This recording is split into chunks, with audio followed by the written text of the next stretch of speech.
RTL 7h44. Bonjour Alain Duhamel. Bonjour. Alors un peu plus d'une semaine après la tuerie de l'école juive de Toulouse, est-ce que la campagne présidentielle vous paraît avoir digéré, encaissé le choc ? Non, pas encore, et d'ailleurs je trouve que c'est tout à fait normal. Les images ont été tellement nombreuses, tellement violentes, tellement choquantes qu'elles ne vont pas s'effacer comme ça. Bon, par ailleurs, on sait très bien que l'affaire continue avec les provocations du père de l'assassin, avec les questions sur l'hypothèse d'un troisième homme, etc.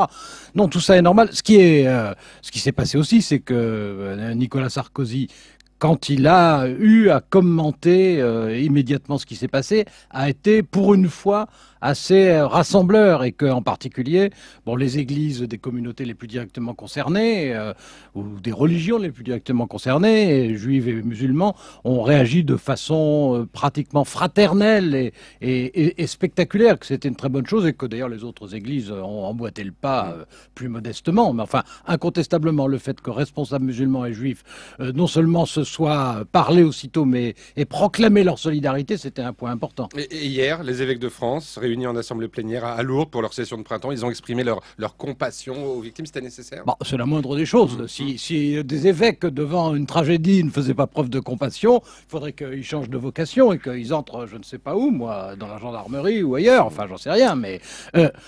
Pour le reste, vous savez que la spécialité des évêques français dans les périodes électorales, c'est d'être d'une prudence de serpent et de s'exprimer de façon extrêmement embarrassée. Mais ils l'ont fait.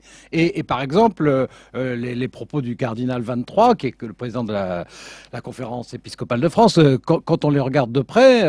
il s'en prend beaucoup à tous ceux qui expriment de la haine, des injures ou qui s'en prennent aux personnes. Si on déchiffre, c'est Marine Le Pen en numéro 1 et Jean-Luc Mélenchon en numéro 2. Et puis, il s'en prend aussi à ceux qui invoquent l'euthanasie ou le mariage homosexuel. Là, ils s'en prennent directement, enfin, pas directement, ils ne sont jamais directs, mais ils s'en prennent indirectement à François Hollande. Mais est-ce qu'il existe vraiment un vote religieux en France ? Oui, évidemment. Évidemment, il existe. Alors, c'est un des critères parmi beaucoup d'autres. Et ça concerne ceux qui sont les pratiquants réguliers, pas ceux qui se disent on est vaguement catholique, vaguement ceci ou vaguement rien du tout d'ailleurs. S'agissant de familles de pratiquants religieux, oui, il y a des caractéristiques claires. Les catholiques votent droite modérée, les protestants réformés votent centre-gauche, les protestants évangéliques votent centre-droit, les juifs votent en majorité, il y a une minorité à gauche, mais en majorité nettement à droite, et les musulmans qui votent moins que les autres, mais votent centre-gauche.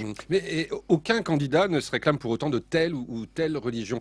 C'est une exception, ça, ou pas en France ? Oui, c'est une exception française.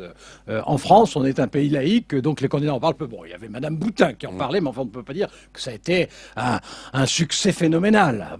Pour les autres, en Espagne, en Italie, en Allemagne, ça compte énormément. En Grande-Bretagne, la question de la religion du Premier ministre est absolument essentielle dans la campagne. Et alors, aux États-Unis, les évêques américains, pour le coup, prennent des positions carrées, et même des positions violentes. Un dernier mot, Alain, parce que j'ai vu que le rapport annuel de la Commission consultative des droits de l'homme qui a été présenté hier montre que 51% des personnes interrogées estiment que les musulmans forment aujourd'hui en France un groupe à part dans la société. Ça peut paraître inquiétant, ça. C'est d'abord inquiétant que ce soit ressenti comme ça. Ensuite, c'est inquiétant que ce soit en partie vrai.